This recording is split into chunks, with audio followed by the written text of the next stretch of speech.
कूनी चुड़ैल से मोहब्बत। कहाँ रह गई थी तुम? कब से तुम्हारी राह देख रहा था। अमन ने रूपा के चेहरे पर बिखरे बालों को अपने हाथ से पीछे करते हुए कहा, मुझे थोड़ा काम आ गया था इसलिए देर हो गई। कल से मैं जल्दी आ जाया करूँगी। रूपा ने प्यार से अमन के सीने पर हाथ रखते हुए कहा, चुप करो, मुझे पता है तुम्हें मुझे तड़पाने में मज़ा आता है। अमन ने रूपा के होठों पर अपनी उंगलियां फेरते हुए कहा और फिर उसे अपनी बाहों में जकड़ लिया और बोला, लेकिन मुझे भी तुम्हारे लिए तड़प के अच्छा लगता है। अमन हरिपुर गांव का एक लंबा चौड़ा बलिष्ठ मर्द था। उसकी अभी शादी नहीं हुई थी। घर वाले उसके लिए लड़की खोज रहे थे। गांव में अक्सर घर के मर्द बाहर ही चारपाई या खटिया डालकर सो जाया करते थे। करियों में तो लगभग हर घर के मर्द यही करते थे। अमन भी अपने घर के बाहर खटिए पर सो रहा था। वो अमावस की रात थी।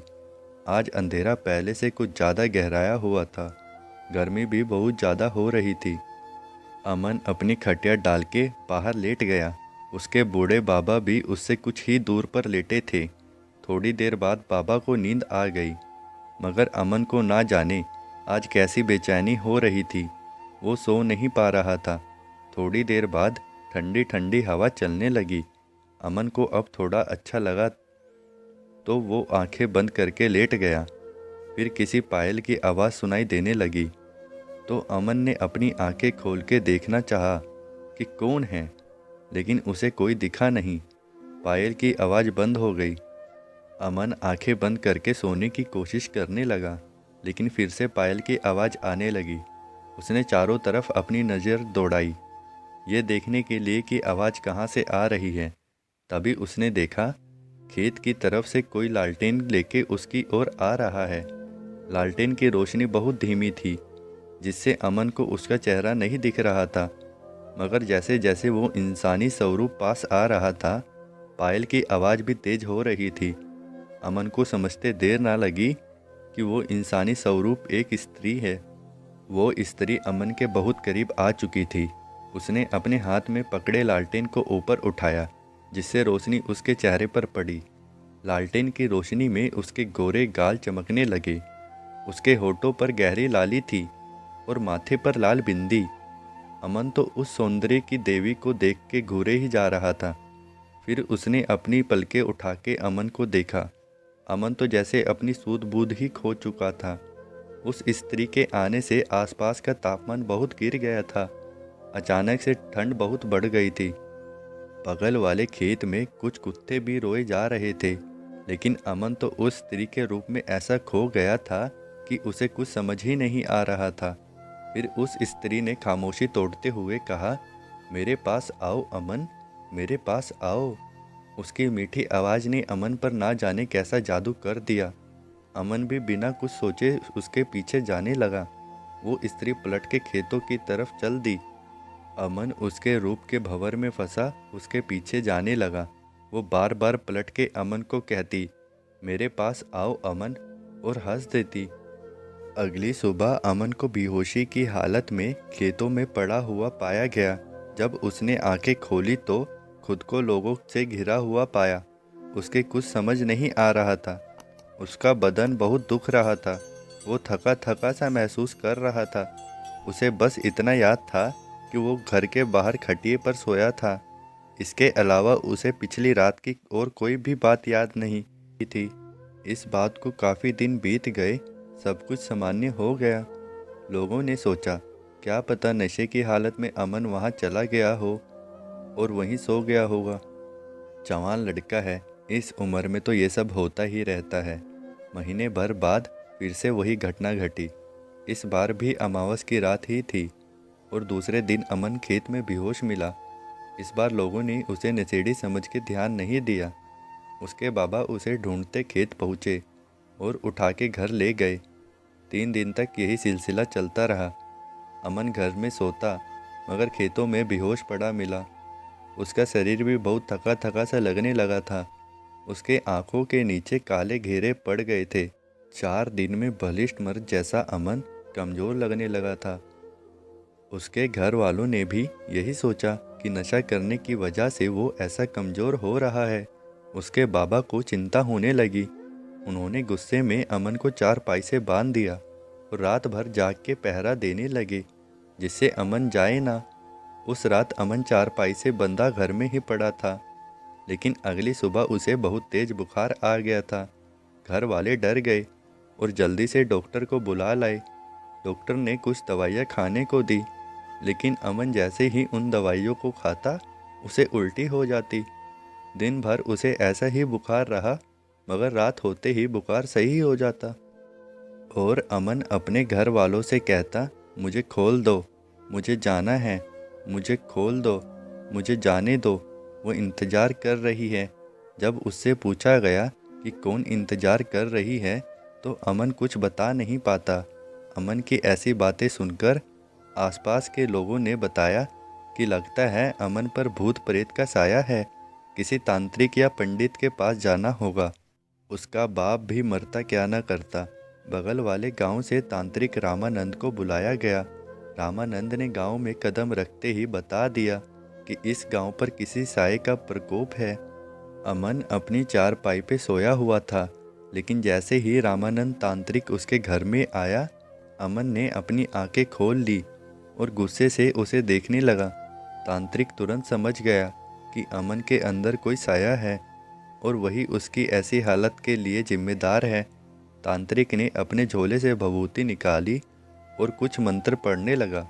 वो जैसे जैसे मंत्र पढ़ रहा था, अमन की आंखें गुस्से से लाल होती जा रही थी। फिर अमन ने चिल्लाकर कहा, चला जा यहाँ से, चला जा यहाँ से।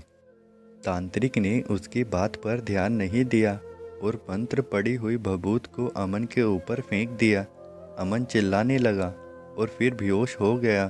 तांत्रिक ने बताया, अभी इस भभूत की वजह से वो साया जा चुका है, मगर थोड़ी देर बाद वो फिर यहाँ आएगा, इसलिए मैं ये धागा इसके हाथ पर बांध रहा हूँ। इससे वो साया अगली अमावस तक इससे दूर रहेगा, मगर उससे हमेशा के लिए अमन को बचाने के लिए हमें हवन करना होगा। मैं हवन के लिए ज़रूरी सामान लिख के दे रहा हूँ, ये सब मंगवा लेना। आने वाली पूर्णिमा की रात को हवन करना होगा, तभी अमन बच पाएगा, वरना वो साया इसे मार देगा। घर में सब बहुत डर गए थे। उसके बापू को 3 दिन लगे अमन का सारा सामान खरीदने में, क्योंकि कुछ चीज़ें गांव में नहीं मिली तो शहर जाना पड़ा। सामान लाने के बाद तांत्रिक रामानंद को बता दिया गया कि सामान आ गया है। 1 हफ्ते बाद पूर्णिमा की रात थी। उस रात ही हवन होना था। जब से धागा बंधा था, अमन थोड़ा सामान्य हो गया था, लेकिन पूर्णिमा वाली रात से 2 दिन पहले नहाते वक्त गलती से वो धागा खुल के पानी में बह जाता है और अमन को पता नहीं चलता। घर वाले भी उतना ध्यान नहीं देते। दिन भर तो अमन सामान्य रहता है, लेकिन रात को सबके सोते ही वह स्त्री रूपा उसके घर आती है। अमन उसे देखते ही कहता है, कहाँ थी तुम? इतने दिन मुझसे मिलने क्यों नहीं आई? तो वो स्त्री कहती है, अब मैं आ गई हूँ, तुम्हें हमेशा के लिए अपने साथ ले जाने। चलो मेरे साथ। अमन, देर ना करो, चलो। अमन एक बार फिर उसके रूप के भंवर में फंसा उसके पीछे पीछे जाने लगता है। वो स्त्री खेत में जाके रुक जाती है। उस खेत में एक झोपड़ी भी थी। वो झोपड़ी में जाती है। अमन भी उसके पीछे पीछे जाता है। झोपड़ी में बहुत अंधेरा था। अमन जैसे ही अंदर जाता है, उसके सर पे जोर से कोई प्रहार करता है, जिससे अमन बेहोश हो जाता है। अमन के बेहोश होते ही वो स्त्री रूपा, जो एक चुड़ैल थी, अपने असली रूप में आने लगती है। उसके तन पर लिपटी साड़ी जलने लगी, जिसके साथ ही उसका बदन का मांस भी जल के मोम की तरह पिघलने लगा। उसके शरीर में जगह जगह से हड्डियां दिखने लगी। उसके बंधे हुए बाल खुल के हवा में लहराने लगे। उसकी आंखें बिल्कुल सफ़ेद हो गई और दांत किसी जानवर की तरह नुकीले हो गए। उसका पूरा शरीर सफ़ेद हो गया था। उसका आकार भी पहले से कई गुना हो गया था। अमन उस चुड़ैल के सामने बेहोश पड़ा था। वो अमन को देखती है, फिर मुस्कुराने लगती है और कूद के अमन के सीने पर बैठ जाती है। चुड़ैल अपने लंबे नाखून अमन के गले पर फेरती है, जिससे अमन के गले से खून बहने लगता है, जिसे देखकर चुड़ैल खुश हो जाती है और फिर अपनी लंबी काली जीभ निकालती है और सारा खून चाट जाती है। अमन अभी भी बेहोशी की हालत में ही पड़ा था। चुड़ैल पहले अमन को जादू से होश में लाती है, फिर उसके साथ संभोग करती है और सुबह होने से पहले अमन का बहुत सारा खून पी जाती है। अमन जख्मी हालत में खेतों में बेहोश पड़ा था। सुबह होते ही घर वाले उसे ढूंढने लगते हैं। सबको लगता है अमन उसी खेत में होगा, लेकिन अमन वहाँ नहीं था, क्योंकि बाद में चुड़ैल उसे कब्रिस्तान लेके चली गई थी। बहुत ढूंढने पर भी किसी को अमन नहीं मिला, तो तांत्रिक रामानंद को खबर करनी पड़ी। रामानंद तांत्रिक ने अपनी शक्तियों का प्रयोग से अमन को ढूंढने की कोशिश की, लेकिन अमन के हाथ से वो धागा खुल जाने की वजह से वो अमन को ढूंढ नहीं पा रहे थे। अब किसी के पास भी कोई उपाय नहीं था जिससे अमन को ढूंढा जा सके। 1 महीने बाद ठीक अमावस के अगले दिन अमन की लाश उसी खेत में मिली।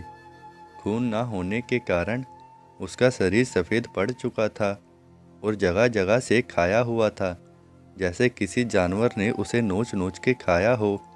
अमन अब मर चुका था और उसी के साथ सारे रहस्य भी दफन हो गए थे। इस कहानी के अगले पार्ट आपको अगली वीडियो में देखने को मिलेंगे। वीडियो पसंद आई तो वीडियो को लाइक करें और प्लीज़ चैनल को सब्सक्राइब ज़रूर करें, ताकि आने वाले वीडियो आप सबसे पहले देख सकें। चैनल को सब्सक्राइब ज़रूर करके जाइएगा।